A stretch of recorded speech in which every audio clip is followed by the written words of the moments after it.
First of all, you may notice that the story of creation, the fall of man, and indeed the whole of Genesis is probably the most contentious book of the Bible, the one that is attacked most regularly and with the most venom.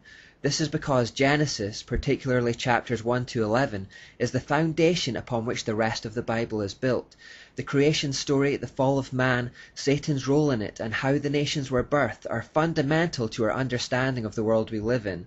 This is why it is so unpopular with that fallen world. If it can be undermined or disproved in any way, the rest of the Bible would be discredited, just as a building would collapse without its secure foundation. However, what happened in the Garden of Eden has a very real impact in the world today. After Adam and Eve were tempted by Satan's offer to become as gods through secret knowledge, sin entered into the world, which became cursed with death. God pronounced several judgments on all concerned, curses that would affect all their descendants for the rest of time. He says to the serpent, "And I will put enmity between you and the woman, and between your offspring and hers. He will crush your head, and you will strike his heel." This is the first of hundreds of Old Testament prophecies that refer to Jesus Christ. God had already set in place a plan of redemption whereby the offspring of a human woman would crush the serpent's head but would be bruised in the process.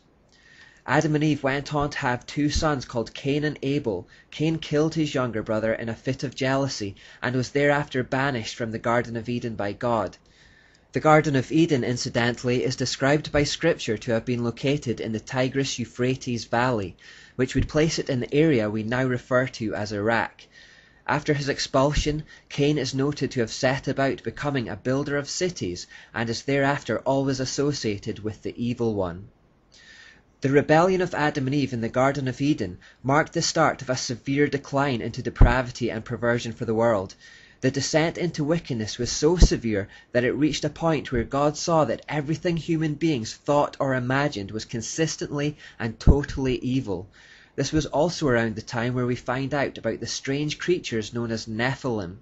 The Bible explains, "In those days, and for some time after, giant Nephilites lived on the earth, for whenever the sons of God had intercourse with women, they gave birth to children who became the heroes and famous warriors of ancient times." Things were clearly going very wrong, and God was sorry he ever made mankind. He decided to wipe everything off the face of the earth and start again with a man called Noah. This led to one of the most famous biblical events, where a great flood covered the whole earth and destroyed everything except that which was safe in the ark. Now after the great flood in Genesis, Noah had 3 sons, Shem, Ham, and Japheth. Ham had a son called Cush, and through the family line of Cush there came a man called Ninrode. The Bible reports it like this: "The descendants of Ham were Cush, Mizraim, Put, and Canaan. The descendants of Cush were Seba, Havilah, Sabta, Rama, and Sabtika. The descendants of Rama were Sheba and Dedan." Cush was also the ancestor of Nimrod, who was the first heroic warrior on earth.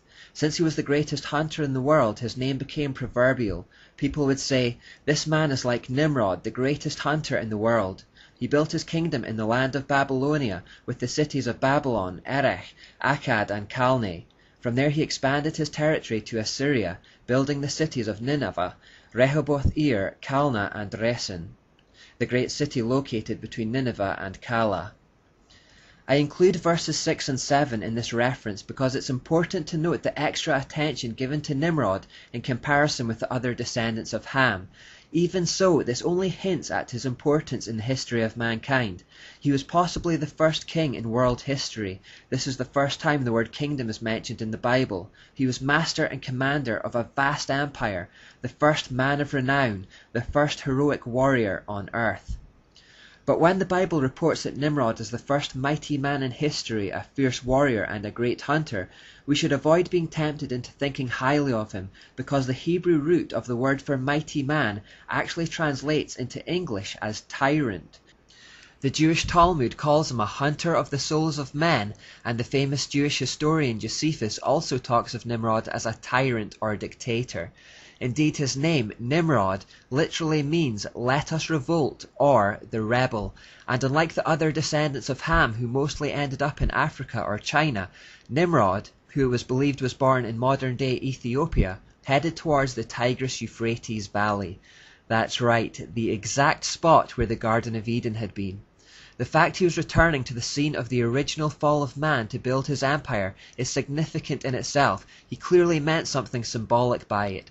Perhaps he was identifying with that scene of original rebellion. Perhaps he was metaphorically trying to build a new Eden by his own power and apart from God. Perhaps he was identifying with Cain by stubbornly returning to the spot that Cain had been expelled from. Perhaps it was all of these reasons. But it was here that he built the city of Babylon. He also built the city of Nineveh nearby and conquered the others that already existed in the area, thus creating his empire. As the first to learn the arts of war, Nimrod ruled and subdued his empire with an iron fist and was noted for his use of sorcery and fire to gain his victories.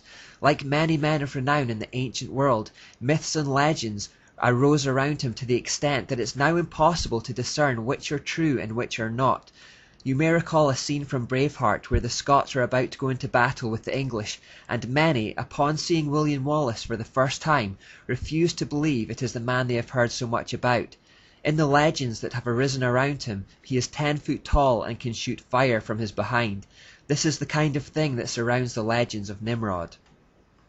What we can discern, however, is that he was strongly associated with fire, and that he used it in battle to strike fear into his enemies. This created an association with himself and the sun. Fire was seen to be the sun's earthly representation. We also know that he was sometimes represented as a bull, and that he probably wore a crown made from bull horns. The reason for this is that the Chaldean or Babylonian word for ruler was tur, which also meant bull. Finally, we should notice how closely the description of Nimrod matches that of the hybrid Nephilim. The words heroes, famous and warriors are used of both, and some commentators have suggested that he was of this type.